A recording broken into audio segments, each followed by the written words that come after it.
Today's story is one of reckoning, so raw it forces a man to face himself. Right here beneath lantern-lit saloons and desert skies that swallow secrets whole. And strangely enough, it began with something almost insignificant. A careless moment, a wasted drink, that set off a ripple turning arrogance into humility. Before we kick off this adventure, don't forget to hit like on the video and let us know in the comments where you're watching from. The old man sat by himself at a far-off corner table, cradling a half-finished whiskey like it was the last warm thing left in his life. His age was impossible to judge. Maybe 50, maybe closer to 60. His skin worn by sun, dust, and the kind of violence the Western plains never truly bury. His clothes were plain, faded, no ornament of identity. Deep creases mapped his face, his hands steady yet marked by scars that hinted at a past nobody dared ask about. Folks of Dustwater didn't know him, didn't care to. He had drifted into town 3 years earlier, bought himself a shack beyond the last fence line, and slipped into the kind of life where no one knew his story. He was the quiet loner folks whispered about, the old drunk, the man without a name. That afternoon, Colt Mercer, young, wealthy, bored enough to stir trouble, decided it was amusing to shove his presence where it didn't belong.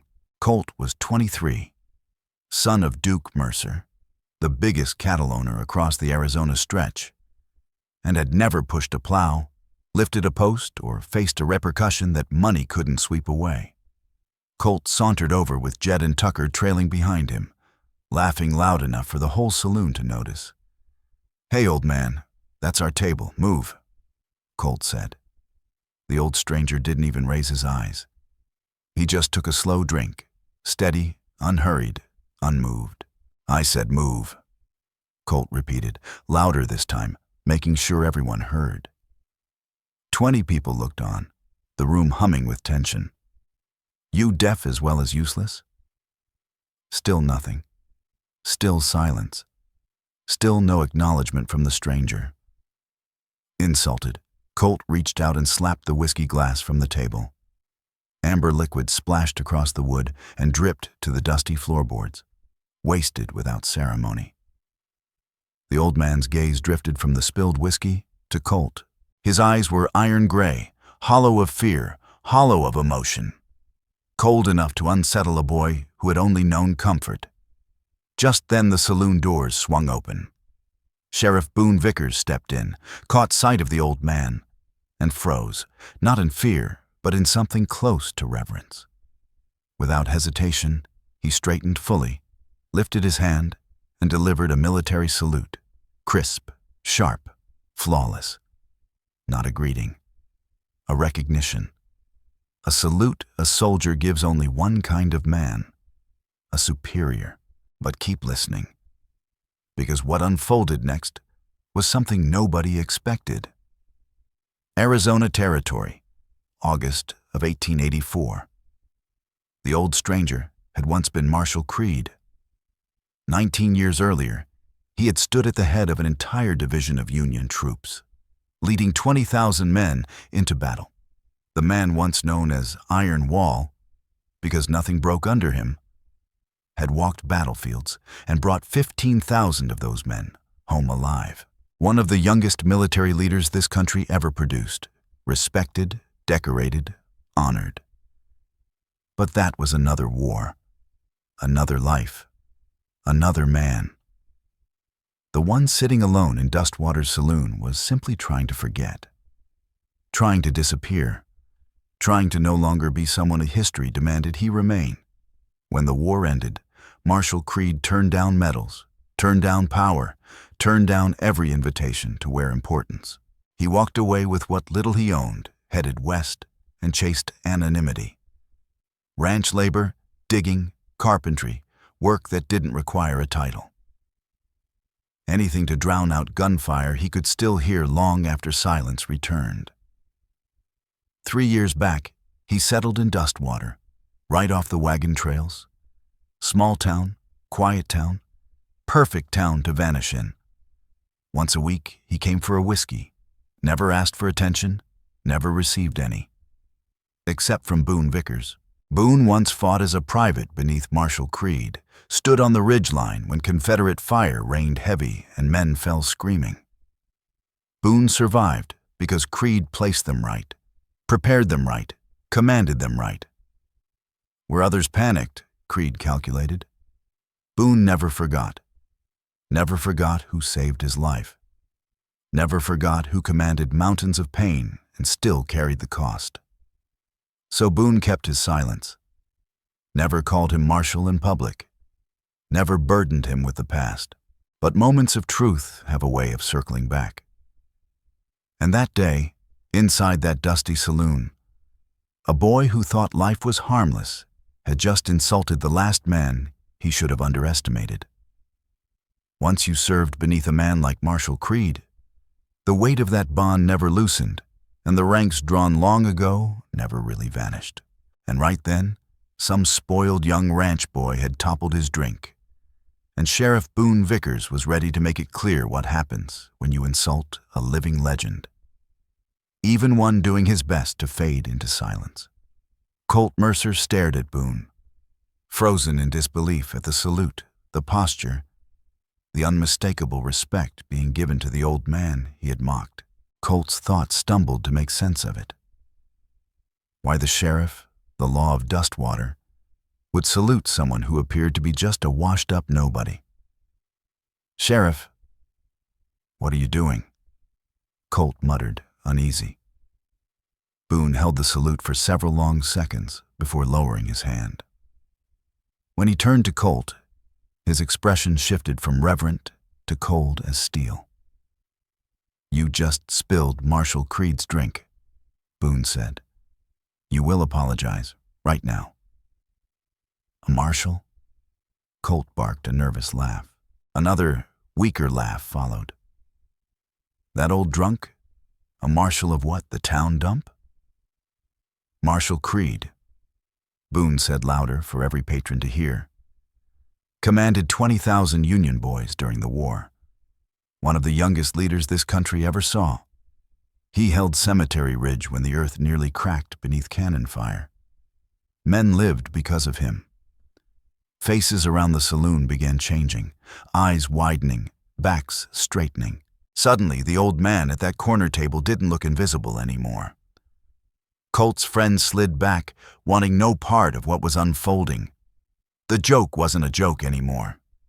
Spilling whiskey had become spitting on a national hero. And Colt stood alone, exposed, stripped of bravado. I didn't know," Colt stammered, his voice trembling. "How would I know? He looked like an old man you thought you could treat with no consequence?" Boone cut in. "You judged a man by what you think makes him irrelevant: age, quietness, humility." Colt's eyes shifted to Marshal Creed, really seeing him for the first time. The straight back, even in simple clothes, hands marked by life that required strength, not softness. Eyes calm because they had witnessed what would shatter most men. "I'm sorry," Colt whispered. "I didn't mean to." "I'm sorry, sir." Marshal Creed lifted the empty glass, set it upright, and his voice struck quietly, steady, carrying the tone of a man who once had thousands obey him. "You spilled my drink," he said.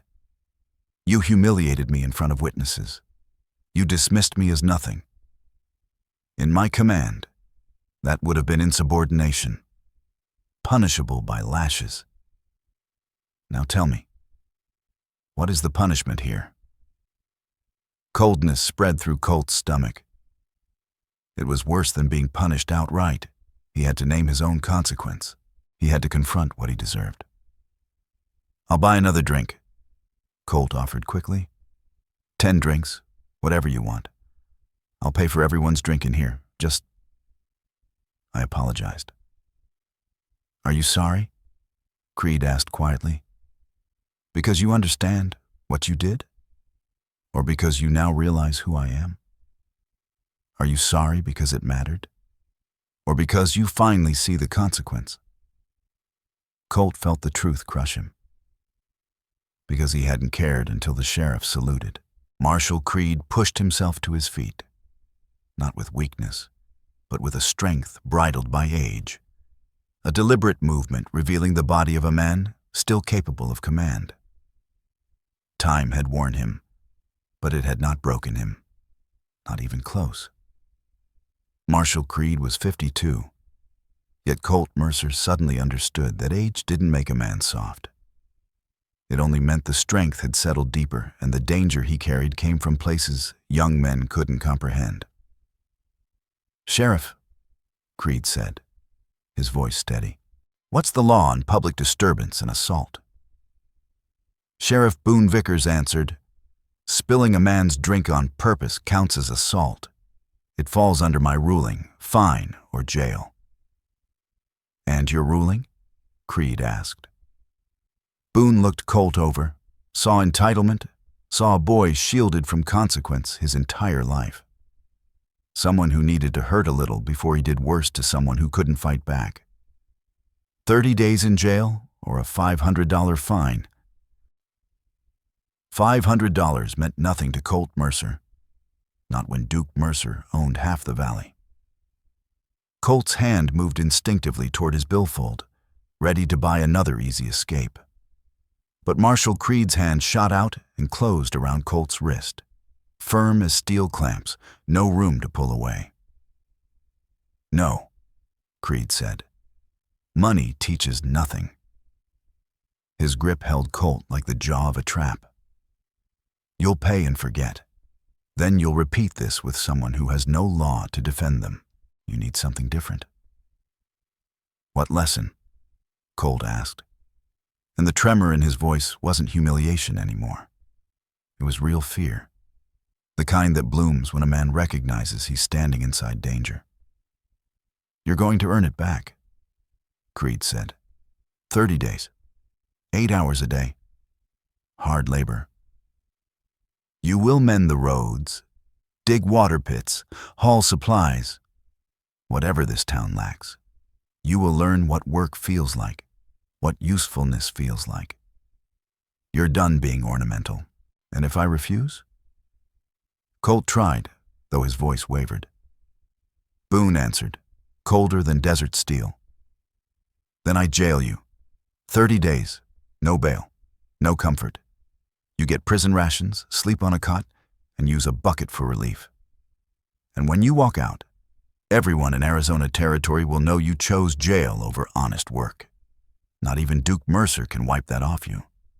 Colt looked around, everyone watching, waiting for proof of either character or cowardice. His friends were nowhere. They had slipped out the moment things turned heavy. Fair weather loyalty gone with the wind. 30 days, Colt whispered. 8 hours each day. I'll do it. Tomorrow at dawn, Creed replied. You report to the sheriff? You show up, you work, and you spread no excuses. Not your father's money, not your pride. Yes, sir, Colt answered, because calling him anything else felt wrong. Creed released him, sank back into his chair, and motioned toward old Gus. Another whiskey, Creed said, and pour one for the sheriff. Put it on Mercer's tab, first piece of what he owes. Gus poured without a word.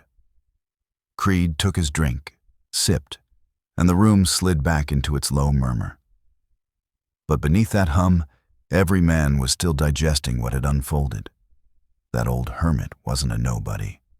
He was Marshal Creed, a legend Dustwater had walked past for 3 years. Boone sat across from him. You didn't have to do that, he said. I could have locked the boy up. Why put him to work? Creed answered quietly. Jail makes resentment. Work builds humility. Respect comes from effort, not inheritance. If that boy learns now, he might one day matter. Better sweat now than bleed later. You think he'll finish it? Boone asked. His father will come roaring. Threats, money, influence. Creed's eyes narrowed, almost amused. He can try. I stepped away from command, not from what a general must be. I've stood against armies. I can handle one wealthy rancher. Boone smiled faintly. I wouldn't mind watching that conversation play out. Duke Mercer strutted through the territory as if every acre bowed beneath his boots. Money had taught him that the world bent when he pressed hard enough. But he was about to meet a man unmoved by wealth, reputation, or intimidation. An encounter that would school them both. Marshal Creed nodded at Boone Vickers's remark and finished his whiskey, setting the glass down like a final punctuation mark. "Thank you for saluting me," Creed told Boone. "But remember, I'm just Creed now.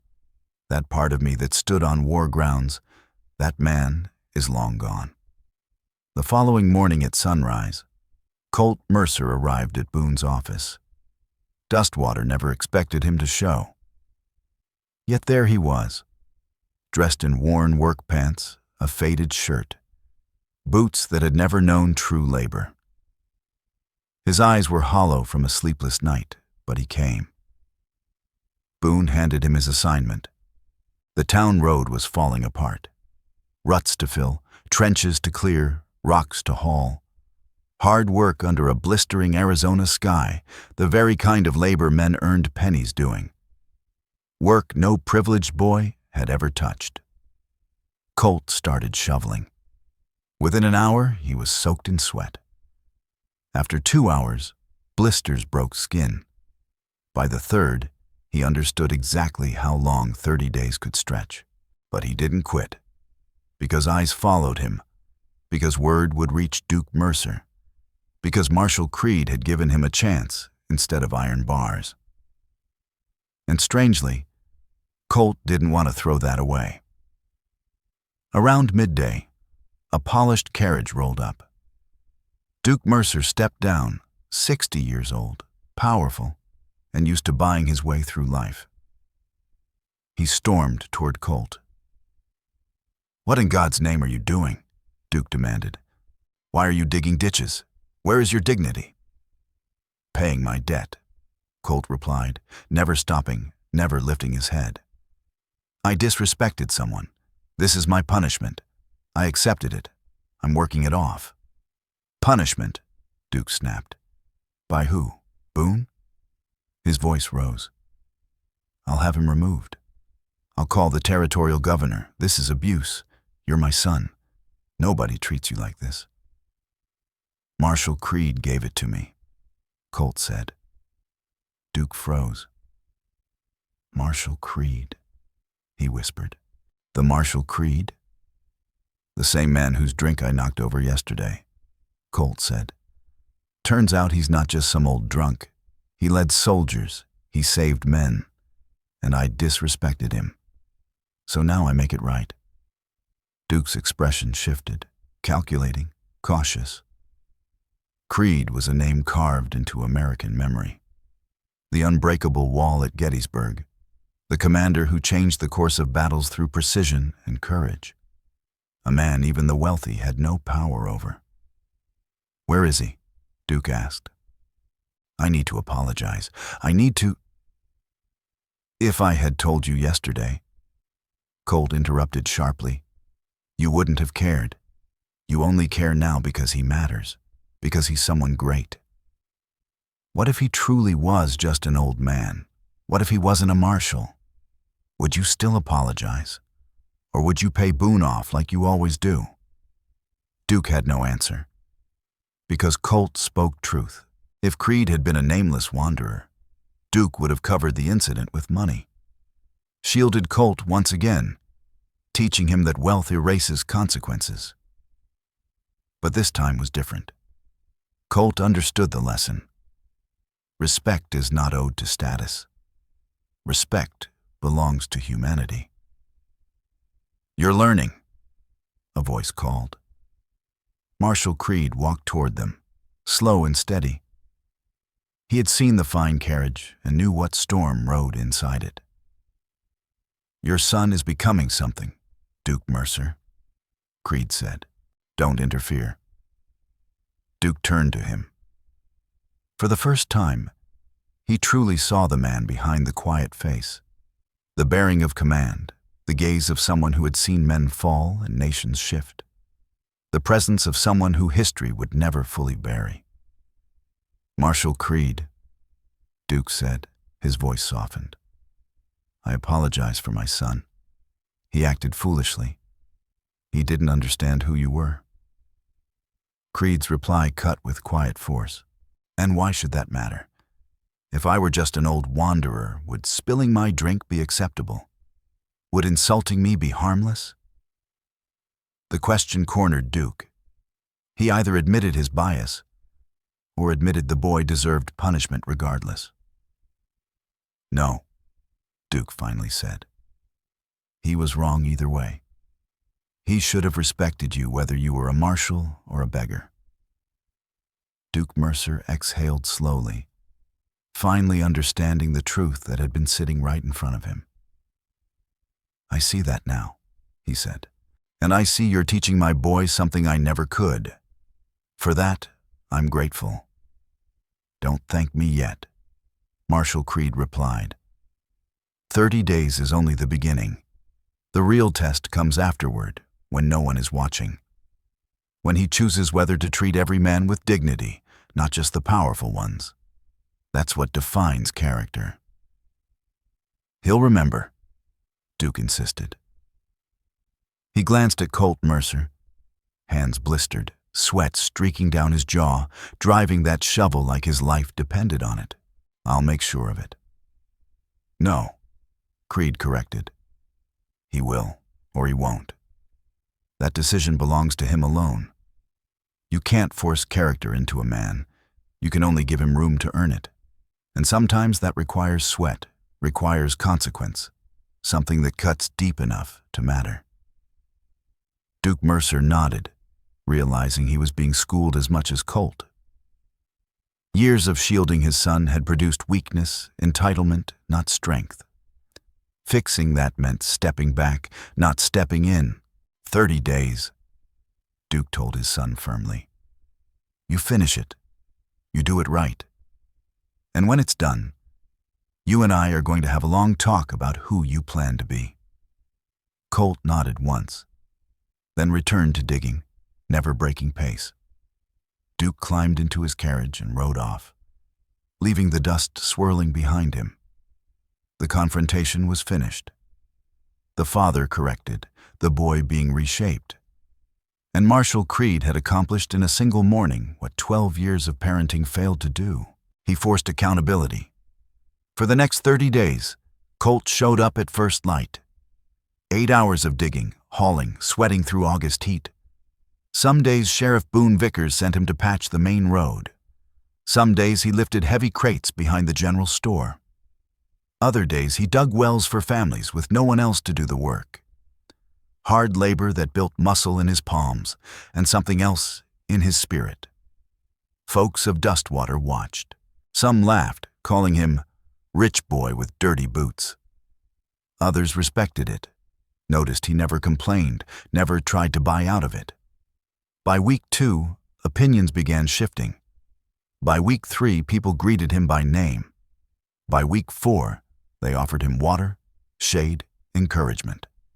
Marshal Creed stood distant, observing, never instructing, never correcting, just watching to see whether hardship produced bitterness or growth. On the 30th day, Colt spread the last shovel of dirt into the final pothole. He cleared the last ditch, hauled the last crate, wiped sweat across his brow, and looked at what 30 days of labor had built. Sheriff Boone Vickers walked over and shook his hand. "Debt paid. You're clear. Good work." But Colt didn't leave. He walked straight to the saloon, stepped inside, and found Marshal Creed at his usual corner, one whiskey in hand. Colt sat down without waiting to be invited and looked the old marshal straight in the eye. "Thank you," Colt said. "At first I thought you just wanted to punish me. Thought you were doing it because you were angry. But now I know you were teaching me something. I understand that now. What did you learn? Creed asked quietly, not accepting gratitude without proof. That respect isn't about status, Colt answered. That dignity belongs to every man. That work matters. That consequences matter. And that the way I've lived, the way I treated people, was wrong. Will it stay changed? Creed asked. A man can talk about change easily. Living it is the hard part. You could walk out that door and fall right back into being arrogant, sheltered, buying your way out of trouble. What keeps that from happening? Colt swallowed hard. Because I finally saw myself clearly. Through the town's eyes, through yours, through mine. I didn't like who I was. I want to matter because of what I do, not because of my father's name. Creed studied him, saw sincerity, not perfection, but potential. Maybe 30 days of consequence had planted 30 years of honor. Maybe not. Time would reveal it. The chance had been given. The rest belonged to Colt. 3 months later, Colt Mercer was still working, this time by choice. He took a job lifting crates, loading wagons, sorting supplies for the general store. And for the first time in his life, the pay he earned came from calluses instead of privilege. The kind of work Duke Mercer once called beneath his sun had become the very thing Colt Mercer was most proud of. He began to feel something unfamiliar. Value earned by effort, satisfaction shaped by sweat. People saw him choosing labor over privilege, and instead of mocking, many began to respect it. His relationship with Duke Mercer shifted too. The older man was forced to reckon with a truth he had ignored. Wealth without character is dust in the wind. For years he had shielded Colt from consequence, but now he understood that his protection had weakened him, not prepared him. They still clashed, still held different views, but this time there was respect, earned, not inherited. Meanwhile, Marshal Creed returned to living quietly. Folks of Dustwater now knew who he truly was. A war hero, a legend carved into the nation's memory. Yet they honored his wish to disappear. They called him Mr. Creed, not Marshal. Old Gus poured his whiskey once a week without fuss. No crowds, no questions. Just quiet dignity. Except for Colt. Every Sunday, Colt would sit across from Creed, talking about work, about life, about decisions that shape a man. Creed rarely lectured. He listened, then asked questions sharp enough to make Colt think. Their bond wasn't quite friendship and wasn't strictly mentorship. It was something resting in between, respect flowing both ways. One Sunday, Colt finally asked what had been burning inside him. Why didn't you tell anyone who you were? You could have been honored, celebrated. Why hide? Creed didn't blink. Because I didn't want to be Marshal Creed anymore, he said. That man made choices that cost lives. With every order, pieces of my soul stayed behind on those fields. I wanted to just be Creed, quiet, simple, carrying no title. But you saved men, Colt insisted. You helped end the war. That matters. It does, Creed replied. But heroism comes with debts. Every life I saved was balanced by one I couldn't. Victory was bought with blood. War is math no man should ever do. Save 10, sacrifice 5. I'm proud of what we ended. Proud slavery died. But I'm haunted by the cost. Those faces don't leave you. Colt listened, feeling the heaviness of a weight no young man could truly grasp. Do you regret it? Colt asked. I regret that the world required war to fix what should have been right from the start, Creed said. I regret every death under my command. But I do not regret standing for freedom. Some truths are worth dying for. He paused. The trick is learning to carry the weight without becoming the weight. Colt stared at him. "Teach me," he said, "not to fight battles, but to shoulder responsibility. To make choices that don't break a man. I don't want to be someone feared or envied. I want to be someone useful, someone who helps instead of hurts." Creed studied the boy who once spilled whiskey out of spite. Colt had changed. Not perfectly, not fully, but enough to matter. "I'll teach you," Creed said. "Not tactics, not strategy. Principles, honor, duty, accountability. Respect for every soul, not just the ones at the top." "Yes, sir," Colt answered automatically. Not out of obligation, but respect. And so it began. 3 times a week they met. No schedule, no structure, just talks that stretched into lessons. Lessons about life, about choices, about the parts of manhood that cannot be bought. Slowly, Creed shaped what Colt could become. The people of Dustwater noticed it too. They saw an old legend teaching a boy once destined for nothing, and turning him into someone who might one day be worth remembering. That kind of wisdom wasn't fading. It was being handed down. And maybe, just maybe, Colt Mercer would someday earn respect for reasons that had nothing to do with Duke Mercer's money. Sheriff Boone Vickers watched the transformation with quiet satisfaction. He had once stood beneath Marshal Creed's command 20 years earlier, shaped by those lessons, molded by that leadership.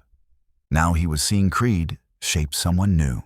Creed might have stepped away from the army, but he had never stepped away from the duty of teaching, influencing, and building better men.